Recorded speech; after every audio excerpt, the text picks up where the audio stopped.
ළමයි අයිබෝන් අද අපි සාකච්ඡා කරන්නේ රාසායනික කර්මාන්ත සඳහා අමුද්‍රව්‍ය භාවිතය. මීට පෙර පාඩමේදී අපි සාකච්ඡා කළේ රාසායනික කර්මාන්තයක් ස්ථාපිත කිරීමේදී සලකා බැලිය යුතු අවශ්‍යතා සම්බන්ධව. අද අපේ ආරම්භ කරන්නේ රාසායනික කර්මාන්ත සඳහා යොදා ගන්නා අමුද්‍රව්‍ය භාවිතය. අමුද්‍රව්‍ය ලෙස සැලකෙන්නේ කිසියම් රාසායනික කර්මාන්තයක බාහිරින් සපයන ලද ද්‍රව්‍යත් නිෂ්පාදන ක්‍රියාවලියට යොදා ගන්නා ද්‍රව්‍යත්. මොනවද මේ නිෂ්පාදන ක්‍රියාවලියට යොදා ගන්නා ද්‍රව්‍යත් කියලා හඳුන්වන්නේ? බලන්න ඇමෝනියා නිෂ්පාදනය. ඇමෝනියා නිෂ්පාදනයේදී යොදා ගන්නා අමුද්‍රව්‍ය තමයි නයිට්‍රජන් සහ හයිඩ්‍රජන්. Nitrogen hydrogen. මේ නයිට්‍රජන් සහ හයිඩ්‍රජන් රාසායනික විපර්යාසයන්ට භාජනය වෙලා සෑදෙන ඇමෝනියා. ළමයි බලන්න නයිට්‍රජන්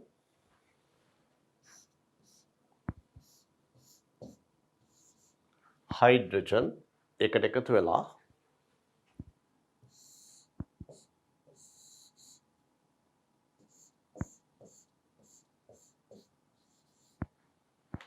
ඇමෝනියා නිෂ්පාදනය. මේ ඇමෝනියා නිෂ්පාදනයේදී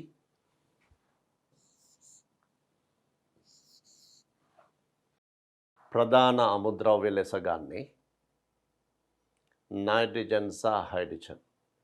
ඒ අමුද්‍රව්‍යයන්ම රාසායනික විපර්යාසයන්ට භාජනය වෙලා මේ නිෂ්පාදනය සිද්ධ වෙනවා. එතකොට කිසියම් නිෂ්පාදනයකදී භාවිතා කරන අමුද්‍රව්‍යයන් රාසායනික විපර්යාසයන් වලට භාජනය විය හැකියි. පැහැදිලි? නමුත් සමහර රාසායනික කර්මාන්ත තියෙනවා. අමුද්‍රව්‍ය වල අඩංගු රාසායනික ද්‍රව්‍ය නිෂ්පාදනය තුළ එලෙසම පවතිනවා. කිසිදු රාසායනික විපර්යාසයක් සිදු නොවන අවස්ථා. ඒ තමයි තින්ත නිෂ්පාදනය. එතකොට ළමයි සමහර ද්‍රව්‍යයන් රාසායනික විපර්යාස වෙනවා. සමහර ද්‍රව්‍යයන් රාසායනික විපර්යාස සිදු නොවන අවස්ථා තියෙනවා. බලන්න රාසායනික කර්මාන්ත සඳහා අමුද්‍රව්‍ය ලබා ගැනීමට භාවිතා කරන ප්‍රබව ඇමෝනියා නිෂ්පාදනය හිතන්න. මේ නිෂ්පාදනයේ නයිට්‍රජන් ප්‍රධාන අමුද්‍රව්‍ය. ළමයි නයිට්‍රජන් ගන්නේ වාතයෙන්. වාතය ද්‍රව කරනවා. වාතය ද්‍රවීකරණය. වාතය ද්‍රවීකරණය කිරීම. ඊට පස්සේ ද්‍රව වාතයේ ඇති සංඝටක වලින් නයිට්‍රජන් වෙන් කිරීමට කියන භාගික ආසවනය. භාගික ආසනයේ නයිට්‍රජන් ලබා ගන්නවා. මේ අනුව නයිට්‍රජන් ඇමෝනියා නිෂ්පාදනය අමුද්‍රව්‍ය. නමුත් නයිට්‍රජන් නිෂ්පාදනය නයිට්‍රජන් ලබා ගැනීමේ අමුද්‍රව්‍ය වෙන්නේ වාතය. නැත්නම් නයිට්‍රජන් ලබා ගැනීමේ ප්‍රබව වෙන්නේ වාතය. ඇමෝනියා නිෂ්පාදනයට අමුද්‍රව්‍යයක් ලෙස නයිට්‍රජන් භාවිතා කරයි. ඇමෝනියා නිෂ්පාදනයේ ප්‍රධාන අමුද්‍රව්‍ය දෙකෙන් එකක් නයිට්‍රජන් අනිත් එක හයිඩ්‍රජන්. ඇමෝනියා නිෂ්පාදනයේ අමුද්‍රව්‍ය තමයි නයිට්‍රජන් සහ හයිඩ්‍රජන්. මේ නයිට්‍රජන් ලබා ගැනීමේ ප්‍රබවය වාතය. වායුගෝලීය වාතය. ප්‍රබවය. වායුගෝලීය වාතය ද්‍රව කිරීමෙන් අනතුරුව භාගික ආසනයෙන් තමයි නාඩිජන් වෙන් කරගන්නේ. ඒ නිසා ළමයි නාඩිජන් ලබා ගැනීමේ ප්‍රබල ලෙස වාතය දෙන්න පුළුවන්. නාඩිජන් නිෂ්පාදනය කිරීමේ අමුද්‍රව්‍ය ලෙස වාතය දෙන්න පුළුවන්. නමුත් ඇමෝනියා නිෂ්පාදනය කිරීමේ අමුද්‍රව්‍ය වෙන්නේ නාඩිජන්. මේ අපි වාතය නාඩිජන් ලබා ගැනීමේ ප්‍රබලයක් වශයෙන් යොදන අවස්ථාවක් ගැන පැහැදිලි කළේ. ඇමෝනියා නිෂ්පාදනයට අනිකුත් අමුද්‍රව්‍ය තමයි හයිඩ්‍රජන්. ඔබ දන්නවා නයිට්‍රජන් ධන හයිඩ්‍රජන්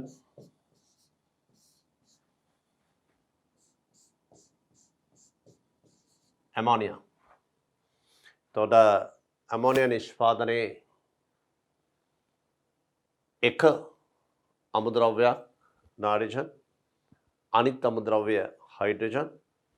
නාඩිජන් ලබාගත්තේ වාතය ද්‍රවීකරණයෙන්. නාඩිජන් ලබා ගැනීමේ ප්‍රබල වාතය.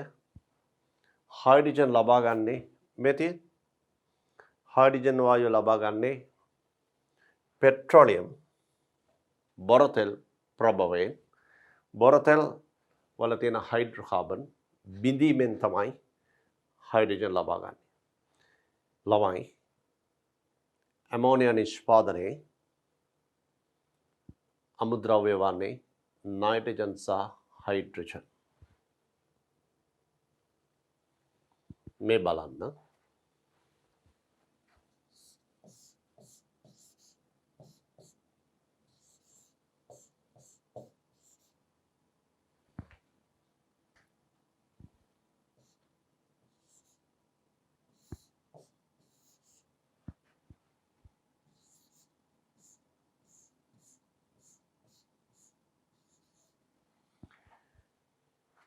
නයිට්‍රජන් සහ හයිඩ්‍රජන් ප්‍රධාන අමුද්‍රව්‍ය වන්නේ ඇමෝනියා නිෂ්පාදනය.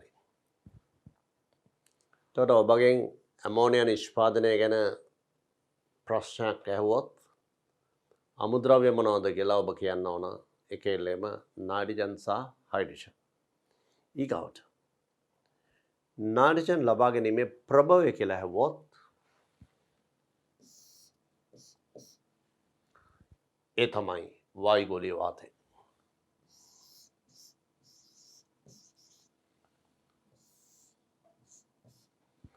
හයිඩ්‍රජන් ලබා ගැනීමේ ප්‍රභවය ඇහුවොත් පෙට්‍රෝලියම් බොරතෙල්. පෙට්‍රෝලියම් වලින් ලබා ගන්නා හයිඩ්‍රෝකාබන් බිඳීමේ ක්‍රියාවලියෙන් තමයි හයිඩ්‍රජන් ලබා ගන්නේ.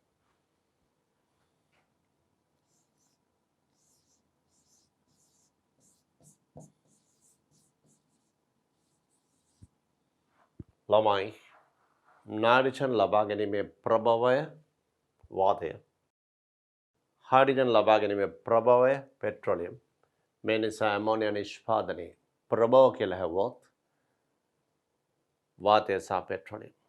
නිෂ්පාදන අමුද්‍රව්‍ය කියලා ඇහුවොත් ඒ තමයි නාඩිජන් සහ හයිඩ්‍රජන්. දැන් බලන්න නයිට්‍රජන් හයිඩ්‍රජන් ඒ තමයි ඇමෝනියා නිෂ්පාදනයේ අමුද්‍රව්‍ය. නාඩිජන් සහ හයිඩ්‍රජන් ලබා ගැනීමේ ප්‍රභව තමයි වාතය සහ පෙට්‍රෝලියම්. පැහැදිලි? දැන් ඔබට තේරෙනවා ඇති ඉතා පැහැදිලිව. ඉතා හොඳින් වටහා ගන්න ඇමෝනියා නිෂ්පාදනයේ අමුද්‍රව්‍ය මෙන්න ප්‍රභව.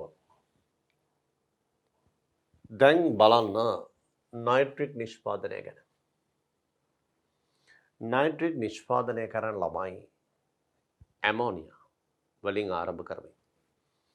නයිට්‍රික් නිෂ්පාදනයේදී ඇමෝනියා වායුව ඔක්සිකරණය කර නාඩිජන් ඩයොක්සයිඩ් ලබා ගන්න. මේ සඳහා ඔක්සිජන් අවශ්‍යයි.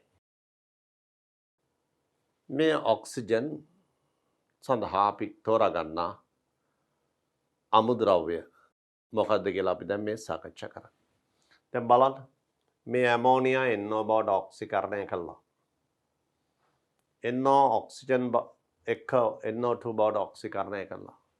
මේ ක්‍රියාවලිය සඳහා අවශ්‍ය වාතය මේ ක්‍රියාවලිය සඳහා අවශ්‍ය ඔක්සිජන් සැපීම කරන්නේ වායුගෝලීය වාතයේ ඇති ඔක්සිජන්.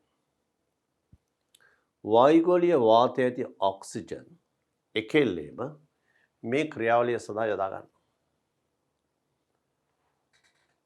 ඒ නිසා නයිට්‍රික් නිෂ්පාදනයේ වායුගෝලීය වාතය ඍජුවම අමුද්‍රව්‍යයක් වශයෙන් පාවිච්චි කරනවා. ඔබට මතකයි ඇමෝනියා නිෂ්පාදනය ගැන කතා කළා. ඒ ඇමෝනියා නිෂ්පාදනයේ අමුද්‍රව්‍ය වුණේ නයිට්‍රජන් සහ හයිඩ්‍රජන්. නමුත් නයිට්‍රජන් ලබා ගැනීමේ ප්‍රභවය වශයෙන් ගත්තේ වාතය. නමුත් නයිට්‍රේට් නිෂ්පාදනයේදී වාතය ගන්නේ ප්‍රභවය නෙවෙයි අමුද්‍රව්‍ය හැටියට. මේ තියෙන්නේ වායුගෝලීය වාතයෙන් තමයි නයිට්‍රික් ඔක්සයිඩ් නයිට්‍රජන් ඩයොක්සයිඩ් බවට පත් කරන්නේ. පැහැදිලි? ළමයි අපි දැන් බලමු වායුගෝලීය වාතය එකෙල්ලේම අමුද්‍රව්‍යයක් වශයෙන් මේ නයිට්‍රික් නිෂ්පාදනයේදී ඇයි භාවිත කරන්නේ කියලා. මේ බලන්න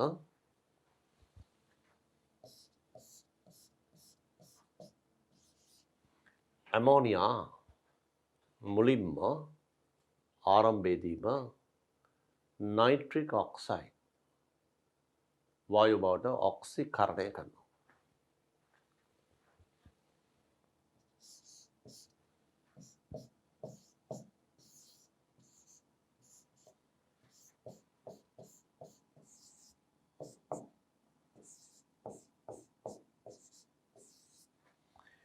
මෙන්න මේ ක්‍රියාවලිය සඳහා අපිට අවශ්‍ය වෙන ඔක්සිජන්.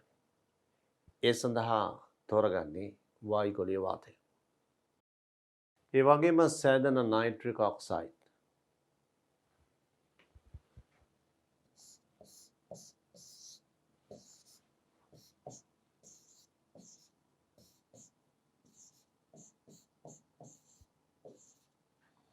නයිට්‍රජන් ඩයොක්සයිඩ් බවට පත් කිරීම සඳහා නයිට්‍රික් ඔක්සයිඩ් නයිට්‍රජන් ඩයොක්සයිඩ් බවට පත් කිරීම සඳහා වායුගෝලීය වාතය එකෙල්ලේම යොදා ගන්නවා. මේ නිසා මේ නයිට්‍රික් අම්ලය නිෂ්පාදනයේදී වායුගෝලීය වාතය අපි යොදාගන්නේ අමුද්‍රව්‍යයක් හැටියට. මේ අවස්ථාව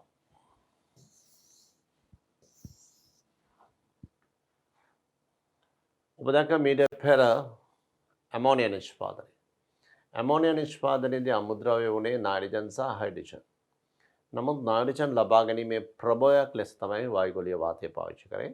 නමුත් නයිට්‍රික් නිෂ්පාදනයේදී වායුගෝලීය වාතය එකෙල්ලේම අමුද්‍රව්‍යයක් වශයෙන් භාවිතා කරනවා.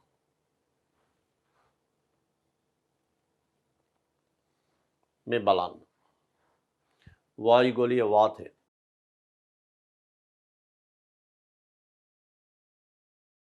වායුගෝලීය වාතය ඇමෝනියා නිෂ්පාදනයේදී අමුද්‍රව්‍යයක් වන නයිට්‍රජන් ලබා ගැනීමේ ප්‍රභවය වෙනවා. නයිට්‍රජන් ලබා ගැනීමේ ප්‍රභවය ලෙස වායුගෝලීය වාතය භාවිත කරනවා. නමුත් ඊළඟ නිෂ්පාදනයේදී වායුගෝලීය වාතය අමුද්‍රව්‍යයක් වශයෙන් භාවිත කරනවා. ඒ නිසා වරකදී වායුගෝලීය වාතය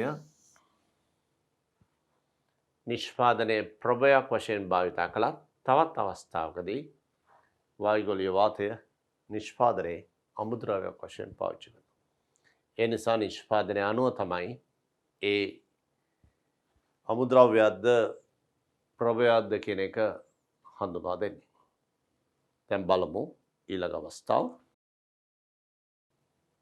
ස්වාභාවික සම්පත අමුද්‍රව්‍යයක් ලෙස යොදා ගැනීමේදී සලකා බැලිය යුතු වැදගත් කරුණු.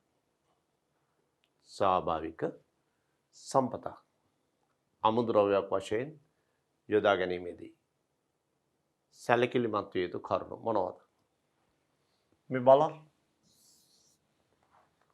අමුද්‍රව්‍ය දීර්ඝ කාලීනව ප්‍රයෝජනයට ගත හැකි විශාල සංචිත ලෙස පැවතී.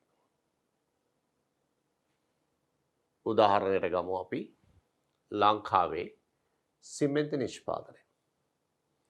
ඔබ දන්නවා සිමෙන්ති කර්මාන්ත ශාලාව ආරම්භ කළ අවුරුදු ගණනාවක් වෙනවා. මේ නිෂ්පාදනයට අවශ්‍ය ප්‍රධාන අමුද්‍රව්‍යයක් තමයි හුණුගල්. මේ හුණුගල් පාවිච්චි කළා තමයි මේ නිෂ්පාදනය ආරම්භ වන්නේ. ලංකාවේ සිමෙන්ති නිෂ්පාදනය සඳහා අවශ්‍ය හුණුගල් විශාල සංචිත පැවතීම නිසා දීර්ඝ කාලයක් මේ නිෂ්පාදනය කරගෙන යාමේ හැකියාව තියෙනවා. අමුද්‍රව්‍ය දීර්ඝ කාලීනව ප්‍රයෝජනයට ගත හැකි විශාල සංචිත ලෙස පැවතීම. එනිසා අපි අමුද්‍රව්‍යයක් ගැන සැලකිලිමත් වීමේදී ස්වාභාවික සම්පතක් ලෙස පවතින අමුද්‍රව්‍යයක් ගැන සැලකිලිමත් වීමේදී බලන්න ඕන ඒ ස්වාභාවික සම්පත දීර්ඝ කාලයක් ප්‍රයෝජනයට ගත හැකි පරිදි විශාල ලෙස සංචිත ලෙස පොළොවේ තියෙනවද කියලා. උදාහරණයක් හැටියට අපි තවත් ගත්තොත් ලංකාවේ පොහොර නිෂ්පාදනාගාරයක් ආරම්භ කළොත් කැල්සියම් ෆොස්ෆේට් පොහොර අනුරාධපුරයේ එප්පාවල ප්‍රදේශයේ විශාල ෆොස්ෆේට් නිධයක් තියෙනවා. අවුරුදු ගණනාවකට ලංකාවට අවශ්‍ය පොහොර නිෂ්පාදනය කරන්න. ඇපටයිට් ලෙස හඳුනන මේ පාෂාණය මගින් පුළුවන් පොහොර නිෂ්පාදනය කරන්න. ඉතින් මේ නිෂ්පාදනය ආරම්භ කිරීමේදී ඇපටයිට් විශාල සංචිත ලෙස පවතී නම් ඒ ස්වාභාවික සම්පතෙන් අපිට පුළුවන් සැලකිය යුතු ප්‍රයෝජනයක් ගන්න.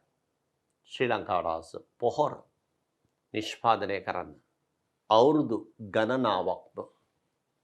ඒ නිසා ඉතා වැදගත් දෙයක් අපි කතා කළේ අමුද්‍රව්‍ය දීර්ඝ කාලීනව ප්‍රයෝජනයට ගත හැකි විශාල සංචිත ලෙස පැවතීම.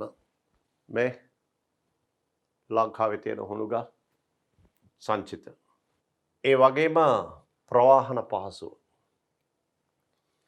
ස්වාභාවික සම්පතක් අමුද්‍රව්‍යයක් ලෙස භාවිතා කිරීමේදී මොනකටද මේ ප්‍රවාහන පහසුවයි කියන්නේ? ඒ පොළොවෙන් ලබා ගන්නා සංචිත, ඒ පොළොවෙන් ලබා ගන්නා අමුද්‍රව්‍ය ප්‍රවාහනය කිරීමේ හැකියාව. ඒ සංචිතය අපි ලබාගෙන අපේ නිෂ්පාදනාගාරයට පහසුවෙන් යොමු කළ හැකි ක්‍රියා පිළිවෙල ගැන. මේක ලබා ගැනීම ඇති අපහසුතාව. මේක පහසුවෙන් කැණීම් කටයුතු වලින් ලබා ගන්න පුළුවන්ද? විශාල වශයෙන් හාරලා පොළොවේ ගැඹුරට ගිහිල්ලා ලබා ගැනීමේදී ප්‍රවාහනය කරන්නේ කොහොමද? උඩට ගන්නේ කොහොමද? ගැඹුරු ස්ථානයකින් පොළොවේ විශාල ප්‍රමාණයක් හාරලා ලබා ගැනීමේදී මේවා ඉහළට ගැනීම නැත්නම් ඒ සඳහා වැය වන වියදම් මේ සියල්ලම ප්‍රවාහනයට අයිති. ඒ නිසා ප්‍රවාහන පහසුව නිෂ්පාදනාගාරයේ වෙත ඒ අමුද්‍රව්‍ය රැගෙන යන තුරු ප්‍රවාහනය කිරීමේදී ඇති අපහසුතා සියල්ලම අධ්‍යයනය කළ යුතුයි. ඒ වගේම සංශුද්ධතාව අපි නිෂ්පාදනයක නිෂ්පාදනාගාරයක නිෂ්පාදනය සඳහා යොදා ගන්නා අමුද්‍රව්‍ය වල සංශුද්ධතාව පිළිබඳ ඉතා වැදගත් නිවැරදි තීරණ ගත යුතුයි. ඇයි? උදාහරණයක් හැටියට මේ බලන්න. ගෙන්දගම් පොළොවෙන් ලබා ගන්නා ගෙන්දගම් වල ඉහළ සල්ප ප්‍රතිශතයක් තිබීම අත්‍යවශ්‍යයි සල්ෆරික් නිෂ්පාදනයේදී. මෙහි අපද්‍රව්‍ය ප්‍රමාණය ඉහළ වුණොත් වෙනත් දෑ මේ නිෂ්පාදන වලට එකතු වෙනවා. මේ නිසා නිෂ්පාදනයකදී අමුද්‍රව්‍ය වල සංශුද්ධතාව ඉතා වැදගත්. එනිසා ස්වාභාවික සම්පතක් ලෙස අමුද්‍රව්‍යයක් තෝරා ගැනීමේදී සලකා බැලිය යුතු පළවෙනි කරුණ දීර්ඝකාලීනව ප්‍රයෝජනයට ගත හැකි විශාල සංචිත ලෙස පැවතීම. දෙවෙනි එක ප්‍රවාහන පහසුව නිෂ්පාදනය සඳහා අමුද්‍රව්‍ය නිෂ්පාදනාගාරය වෙත පොළොවේ ලබා ගැනීමේ ස්ථානයේ සිට ප්‍රවාහනය. තුන්වෙනි කරුණ ඒ අමුද්‍රව්‍යයේ පවතින සංශුද්ධතාව ඉහළ ප්‍රතිශතයක් තිබිය යුතුයි. ඒ ද්‍රව්‍ය ඉහළ ප්‍රතිශතයකින් තිබිය යුතුයි. උදාහරණයක් වශයෙන් ලංකාවේ සේරුවිල ප්‍රදේශයේ තියෙන ඛනිජයක් තමයි CuFeS2.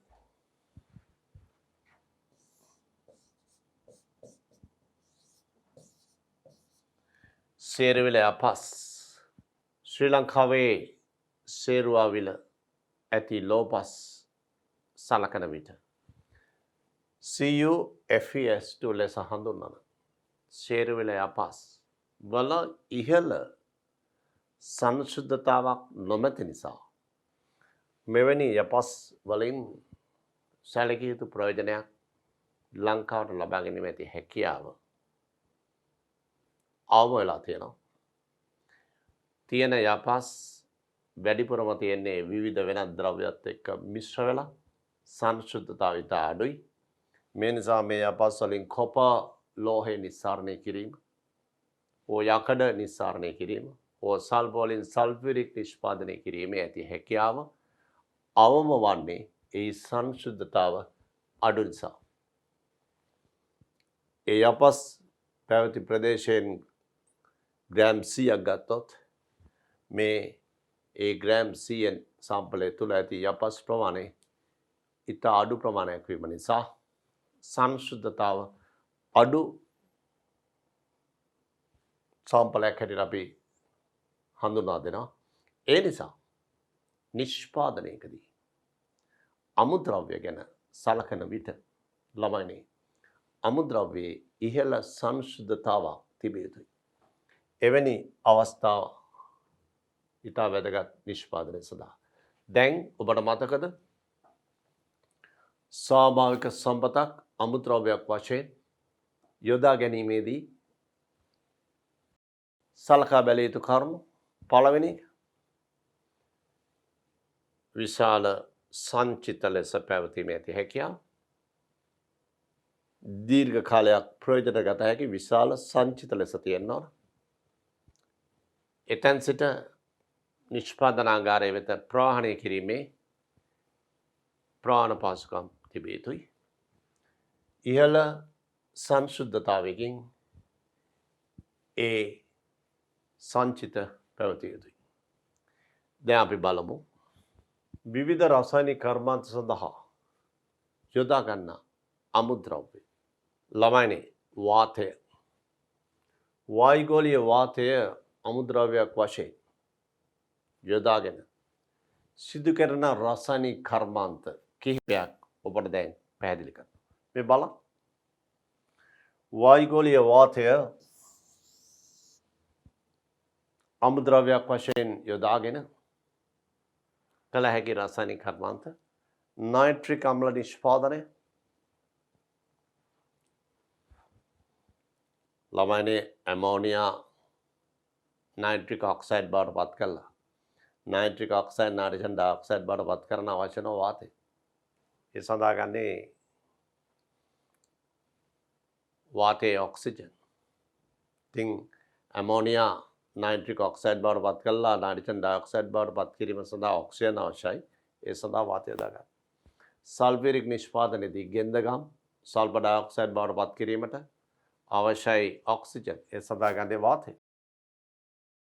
යකඩ නිස්සාරණයේදී ගල් අඟුරු කාබන් ඩයොක්සයිඩ් බවට පත් කිරීමට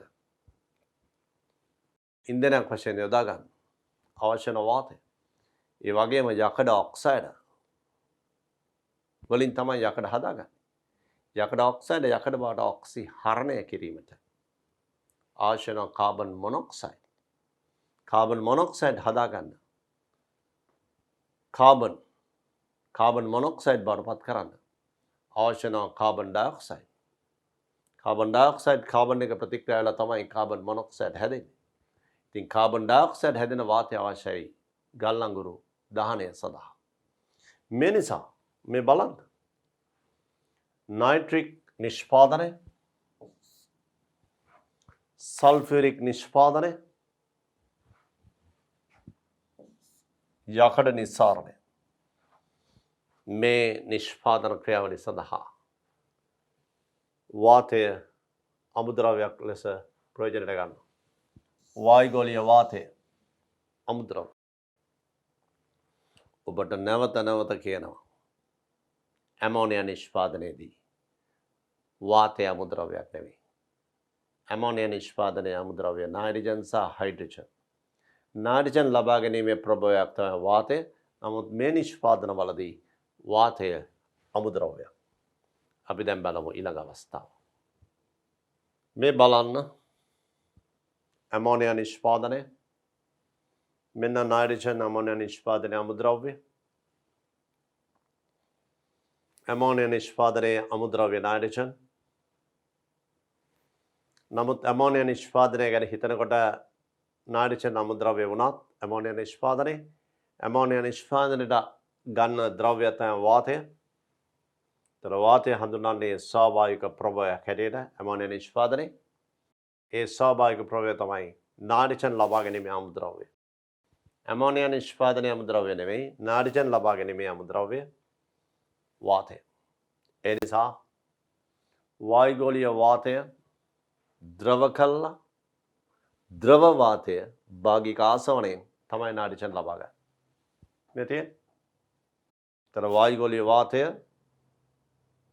ද්‍රව කිරීමෙන් අනතුව ද්‍රව කළා ඊට පස්සේ භාගික ආසවණයෙන් නයිට්‍රජන් ලබා ගන්නවා. මේ නිසා නයිට්‍රජන් ලබා ගැනීමේ අමුද්‍රව්‍යයක් වශයෙන් වායුගෝලීය වාතය යොදා ගන්නවා. නමුත් වායුගෝලීය වාතය මගින් නයිට්‍රජන් ලබා ගැනීමේ ක්‍රියාවලිය අපි මේ සඳහන් කරන්නේ ඒ නයිට්‍රජන් ලබා ගැනීමේ ක්‍රියාවලියේදී වායුගෝලීය වාතය නයිට්‍රජන් ලබා ගැනීමේ ක්‍රියාවලිය සඳහා අමුද්‍රව්‍යයක්. නමුත් ඇමෝනියා නිෂ්පාදනයේ අමුද්‍රව්‍යයක් නෙවෙයි. ඇමෝනියා නිෂ්පාදනයේ ප්‍රභවයක්. ඔබට දැන් පැහැදිලි ඇති සල්ෆියුරික්, නයිට්‍රික්, යකඩ නිස්සාරණයට එකෙල්ලේම වාතය පාවිච්චි කරනවා. ඒ නිසා නයිට්‍රික්, සල්ෆියුරික්, යකඩ නිස්සාරණවලදී හෝ නිෂ්පාදනවලදී වායුගෝලීය වාතය අමුද්‍රව්‍යයක්. නමුත් ඇමෝනියා නිෂ්පාදනයේදී වාතය අමුද්‍රව්‍යයක් නෙවෙයි. බලන්න ඊළඟ අවස්ථාව. ජලය. ජලය ප්‍රයෝජනයට ගන්නවා කෝස්ටික් සෝඩා නිෂ්පාදනයේදී, නයිට්‍රික් නිෂ්පාදනයේදී, සල්ෆියුරික් නිෂ්පාදනයේදී, කැල්සියම් හයිඩ්‍රොක්සයිඩ් නිෂ්පාදනයේදී. කෝස්ටික් සෝඩා නිෂ්පාදනයේදී ළමයි මුහුදු ජලය ආරම්භක ද්‍රව්‍යයක් වශයෙන් අරගෙන ඒකෙන් අපි ලබා ගන්නවා සෝඩියම් ක්ලෝරයිඩ්. ලුණු. සෝඩියම් ක්ලෝරයිඩ් ජලීය ද්‍රාවණයක් විද්‍යුත් විච්ඡේදනය කළා තමයි කෝස්ටික් සෝඩා සෝඩියම් හයිඩ්‍රොක්සයිඩ් නිෂ්පාදනය කරන්නේ. මේ නිෂ්පාදනයේදී අපිට අවශ්‍ය වෙන විද්‍යුත් විච්ඡේදන කුටීරයේ එක කුටීරයක තියෙන සෝඩියම් ක්ලෝරයිඩ් ද්‍රාවණය අනිත් කුටීරයට එකතු කරන්නේ ජලය. ඒ නිසා ජලය අවශ්‍යයි. ඊගාට සල්ෆියුරික් නිෂ්පාදනාගාරය. සල්ෆියුරික් නිෂ්පාදනය ගත්තොත් සල්ෆර් වාතය දහනය කළා සල්ෆර් ඩයොක්සයිඩ් හදාගෙන සල්ෆර් ඩයොක්සයිඩ් වලින් සල්ෆර් ට්‍රයොක්සයිඩ් හදලා වාතය මගින් ඒ සල්ෆර් ට්‍රයොක්සයිඩ් 98% සල්ෆියුරික් තුල අවශෝෂණය කළා ඊට පස්සේ ඒකට ජල එකතු කිරීමෙන් තමයි අවසානයේදී 98% සල්ෆරික් නිපදවා ගන්න. අවසාන මොහොතේදී ජලය අවශ්‍යයි. ඒ වගේම ඒ නිෂ්පාදනයේ ක්‍රියාවලිය සිසිලනය කිරීමට සිසිලනය සඳහා ජලය අවශ්‍ය වෙනවා. නයිට්‍රික් නිෂ්පාදනයේදී අපි ඇමෝනියා වලින් ආරම්භ කළා. ඇමෝනියා NO බවට පත් කරලා NO2 බවට පත් කරලා වාතය ඔක්සිජන් මගින් මේ නයිට්‍රජන් ඩයොක්සයිඩ් වාතය හමුවේ ජලය තුල දී කිරීමෙන් තමයි නයිට්‍රික් නිෂ්පාදනය කරන්නේ. මේ නිසා නයිට්‍රික් නිෂ්පාදනයට ජලය අත්‍යවශ්‍යයි. හුණුගල් වලින් ආරම්භ කළා. හුණුගල් තාප වියෝජනයෙන් කැල්සියම් ඔක්සයිඩ් ලබාගෙන ඊට ජල එකතු කිරීමෙන් කැල්සියම් හයිඩ්‍රොක්සයිඩ් නිෂ්පාදනය කරනවා. caustic soda, calcium hydroxide, nitric sulfuric මේ නිෂ්පාදන සඳහා ජලය අවශ්‍යයි. හැබැයි ජලය අවශ්‍ය වත් එය මුහුදු ජලය නොවිය යුතුයි. කර්මාන්ත සඳහා ජල ප්‍රබෝයක් ලෙස මුහුදු ජලය භාවිතා නොකළ යුතුයි. මුහුදු ජලය භාවිතා කළහොත් මුහුදු ජලයේ ඇති විවිධ ලවණ නිසා නිෂ්පාදන ක්‍රියාවලියට බාධා ඇතිවීමත් නිෂ්පාදනයේ විවිධ අපද්‍රව්‍ය අන්තර්ගත වීම නිෂ්පාදන ක්‍රියාවලියට බාධා ඇතිවීම සහ නිෂ්පාදනයේ අපද්‍රව්‍ය ලෙස ඒ ලවණ අන්තර්ගත වීම නිසා මේ නිෂ්පාදන සඳහා කිසි අවස්ථාවක මුහුදු ජලය භාවිතා නොකළ යුතුයි. පැහැදිලි? මෙම කර්මාන්ත සඳහා ගත යුත්තේ මුහුදු ජලය නොවේ වෙනත් ජල ප්‍රභවයක්. දැන් අපි බලමු ඊළඟ අවස්ථාව අමුද්‍රව්‍ය ගැන. මේ සෝඩියම් ක්ලෝරයිඩ්. මොනවද සෝඩියම් ක්ලෝරයිඩ් අවශ්‍ය වන්නේ මොන වගේ රසායනික කර්මාන්ත සඳහාද? බලන්න කෝස්ටික් සෝඩා නිෂ්පාදනය. කෝස්ටික් සෝඩා නිෂ්පාදනය කරන්නේ සෝඩියම් ක්ලෝරයිඩ් වලින් ආරම්භ කරමින්. සෝඩියම් ක්ලෝරයිඩ් ජලය දිය කළා. ඒ ලැබෙන සෝඩියම් ක්ලෝරයිඩ් විද්‍යුත් විච්ඡේදනයෙන් සෝඩියම් හයිඩ්‍රොක්සයිඩ් නිෂ්පාදනය කරනවා. සෝඩියම් ක්ලෝරයිඩ් විද්‍යුත් විච්ඡේදනයෙන් සෝඩියම් හයිඩ්‍රොක්සයිඩ් නිෂ්පාදනය කරනවා. අමුද්‍රව්‍ය සෝඩියම් ක්ලෝරයිඩ් ළමයිනි. සෝඩියම් ක්ලෝරයිඩ් අමුද්‍රව්‍ය වශයෙන් භාවිත කරමින් කෝස්ටික් සෝඩා පමණක් නෙවෙයි සෝඩියම් ක්ලෝරයිඩ් ස්පටික විලීන කළා, ද්‍රව කළා, ඉහළ උෂ්ණත්වයෙන් රත් කළා. ද්‍රව සෝඩියම් ක්ලෝරයිඩ් උකු ද්‍රවය විද්‍යුත් විච්ඡේදනයෙන් සෝඩියම් වෙන් කරගන්නවා. මේ අවස්ථාව සෝඩියම් මේ සෝඩියම් හයිඩ්‍රොක්සයිඩ් කෝස්ටික් සෝඩා මේ සෝඩියම් හයිඩ්‍රොක්සයිඩ් පාවිච්චි කරලා සබන් නිෂ්පාදනය කරනවා. සබන් නිෂ්පාදනයේ ප්‍රධාන අමුද්‍රව්‍ය තමයි ශාක තෙල්,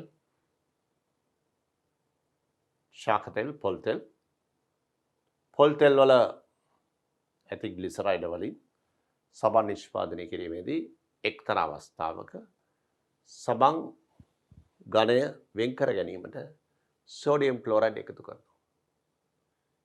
සබන් ජලීය ද්‍රාවණයක් ඔබ ගෙදරදී සබන් ජලීය ද්‍රාවණයක් අරගෙන එකතු කරන්න බලන්න සෝඩියම් ක්ලෝරයිඩ් පොඩ්ඩක්. සෝඩියම් ක්ලෝරයිඩ් පොඩ්ඩක් එකතු කරාම සබන් ජලීය ද්‍රාවණයට ඝන සබන් ආපහු වෙන් වෙනවා.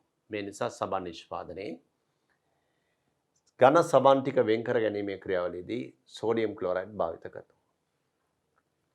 මේ නිසා සෝඩියම් ක්ලෝරයිඩ් අමුද්‍රව්‍යයක් වශයෙන් කරන නිෂ්පාදන අපි මේ සාකච්ඡා කළේ. කෝස්ටික් සෝඩා, සෝඩියම් ලෝහය නිස්සාරණය සහ සබන් නිෂ්පාදනය. මේ තමයි සෝඩියම් ක්ලෝරයිඩ් අමුද්‍රව්‍යයක් වශයෙන් භාවිතා කරමින් කෙරෙන නිෂ්පාදන. ළමයි සෝඩියම් ක්ලෝරයිඩ් ලබා ගැනීමේ ක්‍රම බැලුවොත් මුහුදු ජලයෙන් සෝඩියම් ක්ලෝරයිඩ් ලබා ගන්න පුළුවන්. මුහුදු ජලයෙන් ලුණු නිස්සාරණය කළා. ඒ ලුණු වලින් පුළුවන් සෝඩියම් ක්ලෝරයිඩ් වලට යන්න. මුහුදු ජලයෙන් ඒ හැර රොක් සෝල්ට් ලෙස හඳුන්වන පොළොවේ තියෙනවා සෝඩියම් ක්ලෝරයිඩ් නිදි.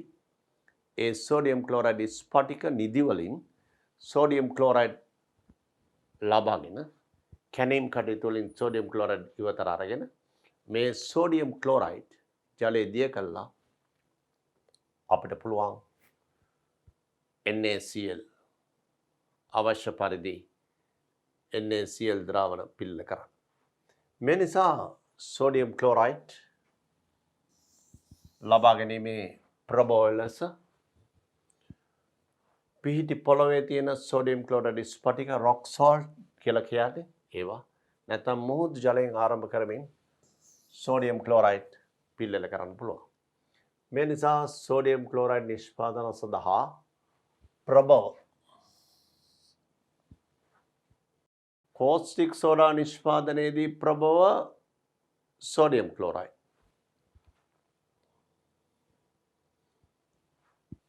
කෝස්ටික් සෝඩා නිෂ්පාදනයේදී ප්‍රබෝධ සෝඩියම් ක්ලෝරයිඩ්.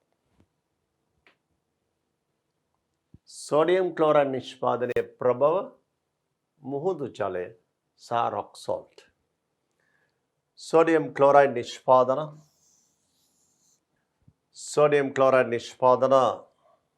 ප්‍රබෝධ ගත්තොත් මේ සෝඩියම් ක්ලෝරයිඩ් නිෂ්පාදන ප්‍රබෝධ මුහුදු ජලය මේ සෝඩියම් ක්ලෝරයිඩ් නිෂ්පාදන ප්‍රබෝධය රොක් සෝල්ට්.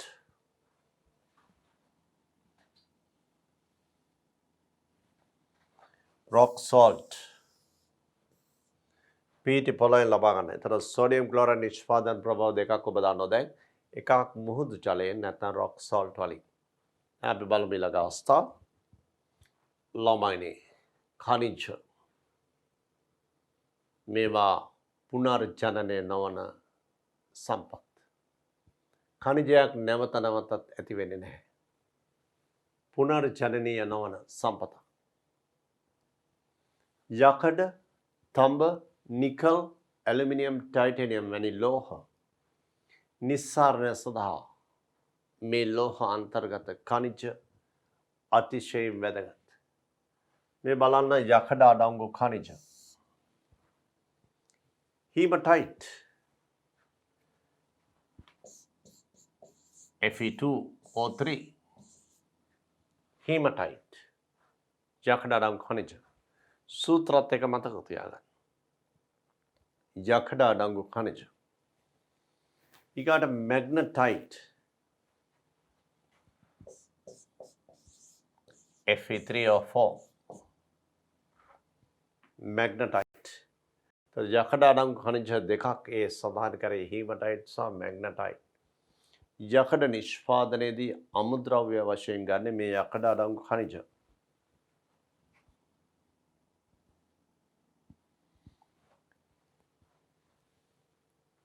යකඩ අඩංගු ඛනිජ හීමටයිට් සහ මැග්නටයිට් මේවා පුනර්ජනනීය නොවන සම්පත්.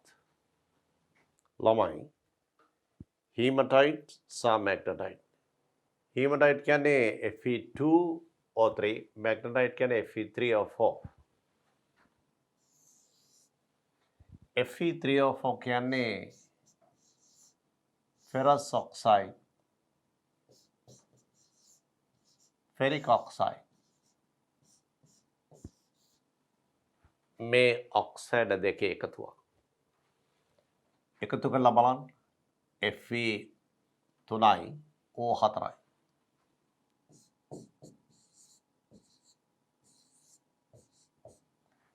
ferrous සහ ferric oxide දෙකක එකතුවක් මැග්නටයිට් කියලා කියන්නේ. මැග්නටයිට් එක වගේ නම් දෙකක් තියෙනවා. මැග්නසයිට් කියලා එකකුත් තියෙනවා. ඒ මැග්නසයිට් කියන්නේ මැග්නීසියම් කාබනේට්. මේක මැග්නටයිට්. තා හොඳින් මේව මතක තියාගන්න ඕන ළමයි. එතකොට යකඩ අඩංගු ඛනිජ පුනර්ජනනීය නොවන සම්පතක්. යකඩ නිස්සාරණයේදී මේ ඛනිජ පාවිච්චි කරන අමුද්‍රව්‍යයන් හැටියට. ඛනිජ පුනර්ජනනීය නොවන සම්පතක් නිසා ඛනිජ මගින් නිපදවන ද්‍රව්‍ය ප්‍රතිචක්‍රීකරණය කිරීම ඉතා වැදගත්. උදාහරණයක් හැටියට යකඩ නිෂ්පාදනයේදී මේ නිෂ්පාදිත ද්‍රව්‍ය දීර්ඝ කාලයක් ප්‍රයෝජනට ගත හැකි වන පරිදි භාවිත කළ යුතුයි. නොයසේ නම් ඒ ද්‍රව්‍ය නැවත පුනර්ජනනය කිරීමක් කරන්න ඕන. ඒ ද්‍රව්‍ය භාවිතයෙන් නැවත යකඩ. ඒ ඉතා වැදගත්. ඊට හේතුව මේ ඛනිජ පුනර්ජනනීය නොවන සම්පත් නිසා. පැහැදිලි? ගල් අඟුරු ලෝකයේ ගල් අඟුරු පුනර්ජනනීය නොවන සම්පතක් ළමයි. ඉන්ධනයක් ලෙස ප්‍රධාන වශයෙන් භාවිතා කරන ගල් අඟුරු. ඒ වගේම යකඩ නිස්සාරණයේ අමුද්‍රව්‍යයක් ලෙස මේ ගල් අඟුරු භාවිතා කරනවා. යකඩ නිස්සාරණයේ අමුද්‍රව්‍යයක් ඊට අමතරව ඉන්ධනයක් වශයෙන් පාවිච්චි කරන විවිධ රසායනික කර්මාන්තවල අවශ්‍ය ඉහළ තාපය ලබා ගන්න ගල් අඟුරු ඉන්ධනයක් වශයෙන් පාවිච්චි කරනවා. ළමයි අපි දැන් බලමු ඊළඟ අවස්ථාව ගල් අඟුරු හෙවත් කෝක් වල කාර්යභාරය බලමු. පළවෙනි එක තමයි ඉන්ධනයක් වශයෙන්. යකඩ නිස්සාරණයේදී ගල් අඟුරු ඉන්ධනයක් වශයෙන් භාවිත කරනවා. යකඩ නිස්සාරණය විතරක් නෙවෙයි වෙනත් කර්මාන්ත රසක ඒ සඳහා අවශ්‍ය තාපය ලබා ගැනීම සඳහා ගල් අඟුරු ඉන්ධනයක් වශයෙන් යොදා ගන්නවා. හේතුව ගල් අඟුරු දහනයේදී සැලකිය යුතු තාපයක් මුදා හරින නිසා. ගල් අඟුරු දහනයේදී සැලකිය යුතු තාපයක් මුදා හරින නිසා එය ඉන්ධනයක් වශයෙන් යොදා ගැනීමේ ඇති හැකියාව. අපට පැහැදිලිනේ? දෙවෙනි එක ඔක්සිහාරකයක් ලෙස. මොකද්ද මේ ඔක්සිහාරකයක් කියන එකේ අදහස? බලන්න යකඩ ඔක්සයිඩය බලන්න යකඩ ඔක්සයිඩය කාබන් සමග ප්‍රතික්‍රියා කිරීමේදී යකඩ ඔක්සයිඩය යකඩේ බවට පත්වීමේදී බලන්න යකඩවල ඔක්සිකරණ අවස්ථාව ධන 2 සිට 0 දක්වා වෙනස් වෙනවා. ධන 2 සිට 0 දක්වා යකඩවල ඔක්සිකරණ අවස්ථාව අඩු වෙනවා. ඔක්සිකරණ අංකය අඩුවීම හඳුන්වන්නේ ඔක්සිහරණයක් ලෙස. ඔක්සිහරණයට භාජනය වන ද්‍රව්‍ය යකඩ ඔක්සයිඩය. ඔක්සිහරණයට භාජනය වන ද්‍රව්‍ය හඳුන්වන්නේ ඔක්සිකාරක ලෙස.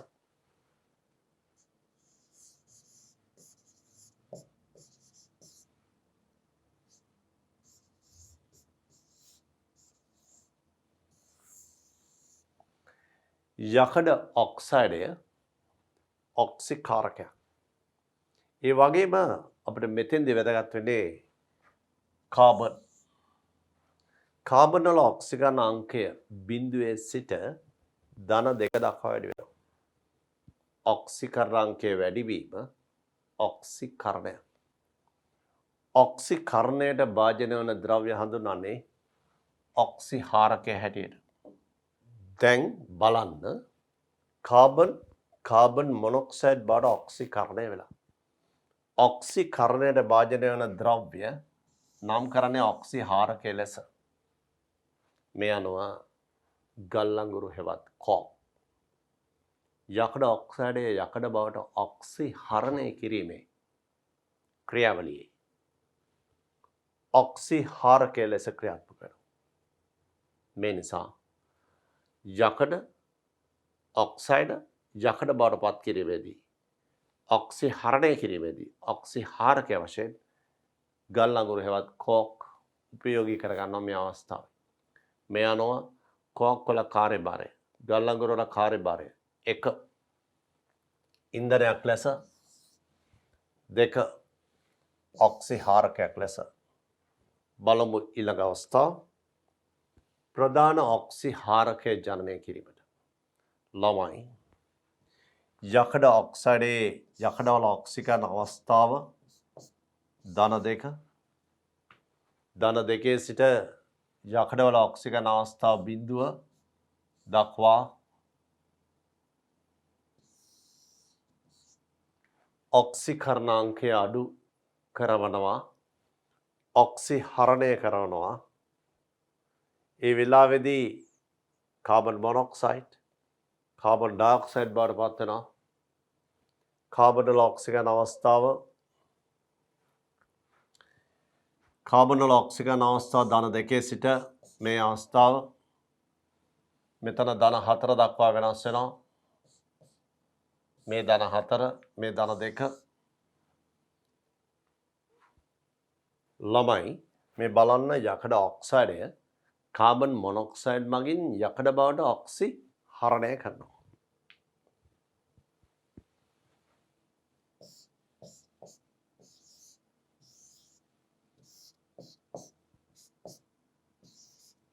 යකඩ ඔක්සයිඩය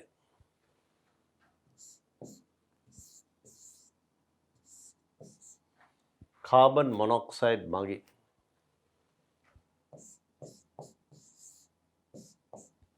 යකඩය බවට ඔක්සිහරණය කරනවා.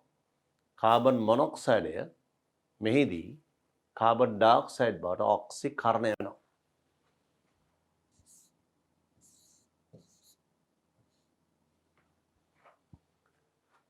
මේ ක්‍රියාවලියේදී යකඩවල ඔක්සිකරණාංකය ධන 2 සිට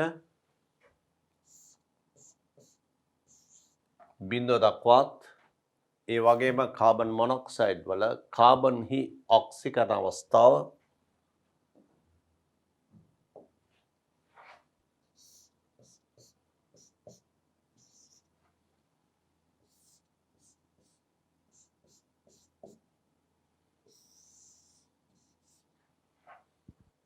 බලන්න කාබන් මොනොක්සයිඩ් කාබන් ඩයොක්සයිඩ් බවට ඔක්සිකරණය වෙනවා.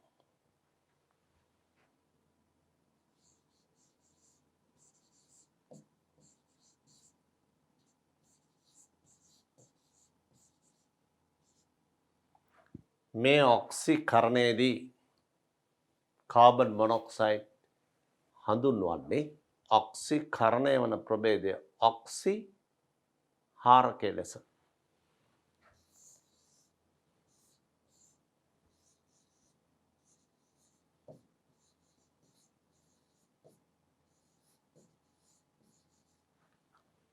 මේ අනුව කාබන් මොනොක්සයිඩ් යකඩ ඔක්සයිඩය යකඩ බවට පත් කිරීමේ ක්‍රියාවලියේදී ඔක්සිහාරකයක් වශයෙන් කාබන් මොනොක්සයිඩ් ක්‍රියාත්මක වෙනවා. දැන් අපි මේ සාකච්ඡා කළේ ගල් අඟුරු හෙවත් කෝක් වල කාර්යභාරය. පළමු කාර්යභාරය වුණේ ඉන්ධනයක් වශයෙන් යොදා ගැනීම. දහනයේදී සැලකිය යුතු තාපයක් පිටවන නිසා. දෙවෙනි අවස්ථාව යොදාගත්තේ ඍජු ඔක්සිහාරකයක් ලෙස යකඩ ඔක්සයිඩය යකඩ බවට පත් කිරීමේ ඔක්සිහරණ ක්‍රියාවට දායක වීම ඔක්සිහාරකයක් ලෙස භාවිතා වීම. තුන්වෙනි කරුණ කාබන් ඩයොක්සයිඩ් ගල් අඟුරුත් එක්ක ප්‍රතික්‍රියා වෙලා කාබන් මොනොක්සයිඩ් ජනනය වෙනවා. කාබන් මොනොක්සයිඩ් වැදගත් වෙන්නේ යකඩ ඔක්සයිඩය. යකඩ බවට පත් කිරීමේ කාර්යයට ඔක්සිහාරකයක් වශයෙන් අන්නේ කාබන් මොනොක්සයිඩ් ජනනය කිරීම සඳහා කාබන් ඩයොක්සයිඩ් වලට ප්‍රතික්‍රියාවට සම්බන්ධ වන්නේ ගල් අඟුරු. මේ නිසා ප්‍රධාන ඔක්සිහාරකය කාබන් මොනොක්සයිඩ් ජනනය කිරීම සඳහා ගල් අඟුරු කාබන් ඩයොක්සයිඩ් එක ප්‍රතික්‍රියා වෙනවා. මේ නිසා ගල් අඟුරු යොදා ගන්න අවස්ථා තුන ඉන්ධනයක් වශයෙන්, ප්‍රධාන ඔක්සිහාරකයක් වශයෙන්, කාබන් මොනොක්සයිඩ් නැමැති ඔක්සිහාරකය ජනනය කිරීම සඳහා කාබන් යොදා ගන්නවා. මේ නිසා මේ බලන්න යකඩ නිස්සාරණයේදී යොදා ගන්නා අමුද්‍රව්‍ය වන ගල් අඟුරු හෙවත් කෝක් භාවිත ඉන්ධනයක් වශයෙන් ඍජු ඔක්සිහාරකයක් වශයෙන් කාබන් මොනොක්සයිඩ් ඔක්සිහාරකය ජනනය කිරීමට අවස්ථා තුනයි.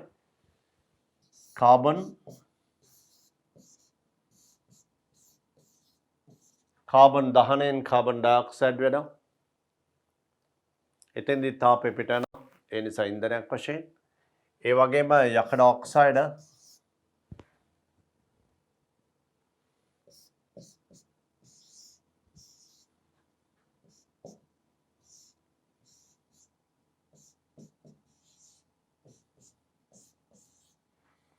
යකඩ ඔක්සයිඩ් යකඩ බවට පත් කිරීමේ ඍජු ඔක්සිහාරකයක් වශයෙන් අංක 3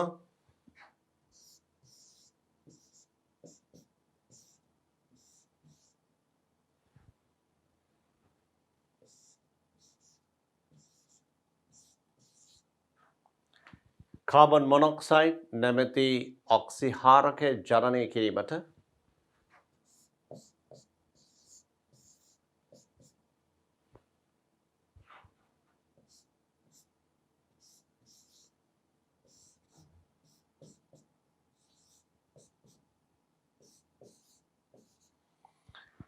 කාබන් මොනොක්සයිඩ් නැමැති ඔක්සිහාරකය ජනනය කිරීම සඳහා මේ ගල් අඟුරු අවශ්‍ය වෙනවා. මේ නිසා ගල් අඟුරු හෙවත් කෝක් යොදා ගැනීමේ අවස්ථාව ඔබට දැන් පැහැදිලි. ඉන්ධනයක් වශයෙන් ඍජු ඔක්සිහාරකයක් වශයෙන් කාබන් මොනොක්සයිඩ් නැමැති ඔක්සිහාරකය ජනනය කිරීම සඳහා අපි බලමු ඊළඟ අවස්ථාව. ළමයි බලන්න බොරතෙල් පෙට්‍රෝලියම් පොළොවෙන් ලබා ගන්නා බොරතෙල් හෙවත් පෙට්‍රෝලියම් පුනර්ජනනීය නොවන සම්පතක්. පෙට්‍රල් ඩීසල් වැනි ඉන්ධන සඳහා ප්‍රධාන ප්‍රභවය ලෙස බොරතෙල් භාවිතා කළත් මේ බොරතෙල් වලින් ලබා ගන්නා තවත් බොහෝ කාබනික ද්‍රව්‍ය තියෙනවා. ඒ තමයි බහු අවයවික නිෂ්පාදනය සඳහා යොදා ගන්නා ඒකාවයවික ඖෂධ හා වෙනත් මූලික කාබනික සංයෝග බොහොමයක් මේ පෙට්‍රෝලියම් වලින් ලබා ගන්නවා.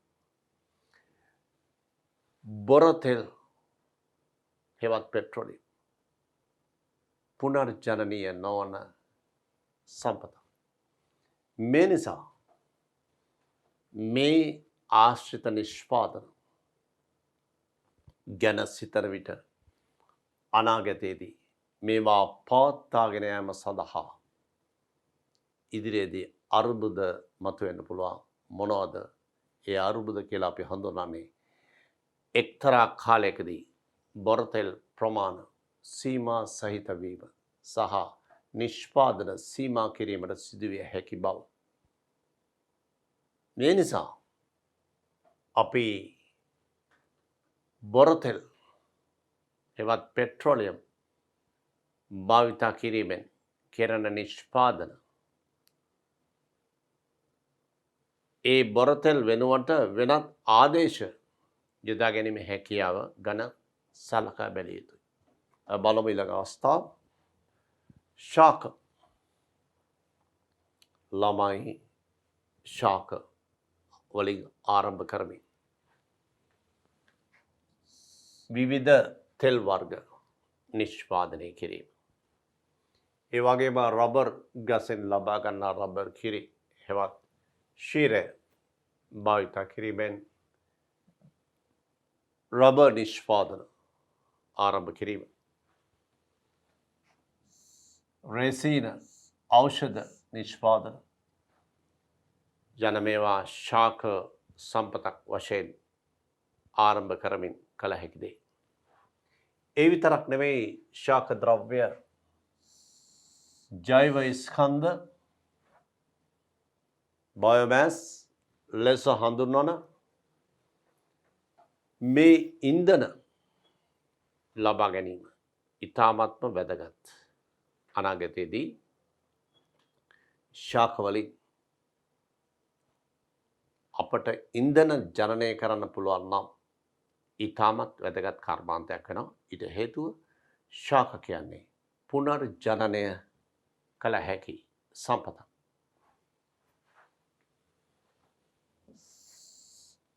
බලන්න ශාක පුනර්ජනනීය සම්පතක්. ඒ වගේම පරිසරයේ ස්වාභාවික චක්‍රවලට හානි නොවන පරිදි කළමනාකරණය කරගත හැකි. කළමනාකරණය කරගත හැකි මේ ශාක සම්පතෙන් අපිට පුළුවන් අඛණ්ඩව ඒ නිෂ්පාදන කටයුතු පවත්වාගෙන යන්න. මේ නිසා මේ ශාක සම්පතක් වශයෙන් ප්‍රයෝජනට අරගෙන ශක්ති බලශක්ති ප්‍රබව මින් ලබාගත හැකි නම් නුදුරු අනාගතයේදී ඉතා වැදගත් සම්පතක් හැටියට ශාක සම්පත හඳුන්වා දෙන්න පුළුවන්. ලෝකේ විතරක් නෙවෙයි අප රටේද මේ ශාක සම්පතක් වශයෙන් යොදාගෙන විකල්ප බලශක්ති ප්‍රබව ලබා ගැනීම කෙරෙහි අවධානය යොමු වෙලා තියෙන්නේ. ඒ නිසා ඉතා වැදගත් ජෛව ස්කන්ධ වලින් ශක්තිය ලබා ගැනීම ඉතාමත් වැදගත් කර්මාන්තයක් වෙනවා ඉදිරියේදී. මෙම ශාක වලින් කරන නිෂ්පාදන. බලමු ඊළඟ අවස්ථාව. ජෛව ස්කන්ධ යොදා ගනිමින් ලෝකයේ කරන නිෂ්පාදන මේ රූප සටහන් වලින් පෙන්වුම් කරන්නේ. ඉතින් නුදුරු අනාගතයේදී පෙට්‍රෝලියම් සම්පත සීමා වන විට අපිට ශාක වලින් කරන ශක්ති නිෂ්පාදන බල ශක්ති නිෂ්පාදන අතිශයින්ම ප්‍රයෝජනවත් වෙනවා. ළමයි අද අපි මේ පාඩමෙන් සාකච්ඡා කරේ රසායනික කර්මාන්ත සඳහා අමුද්‍රව්‍ය භාවිතා කිරීම පිළිබඳවයි.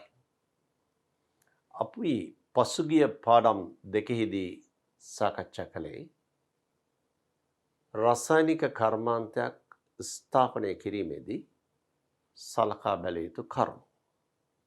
ඊට පෙර පාඩමේදී සාකච්ඡා කළේ රසායනික කර්මාන්තයක් කියන්නේ මොකක්ද කියලා. රසායනික කර්මාන්තයක් යනු සම්පූර්ණ විස්තරයක් ඒ පළමු පාඩමේදී කළා. මේ වන විට අපි සාකච්ඡා කරලා තියෙන්නේ 14 වෙනි ඒකකයේ රසායනික කර්මාන්ත ස්ථාපනය කිරීමේදී සැලකිලිමත් විය යුතු කරුණු රසායනික කර්මාන්ත සහ අමුද්‍රව්‍ය භාවිතය. අපේ ඊළඟ පාඩම වන්නේ ළමයි රසායනික කර්මාන්ත යටතේ අපි ඊළඟ පාඩම ලෙස සාකච්ඡා කරන්න බලාපොරොත්තු වන්නේ මැග්නීසියම් නිස්සාරණය. අපි ලබන පාඩමේදී මැග්නීසියම් නිස්සාරණය සාකච්ඡා කරමු.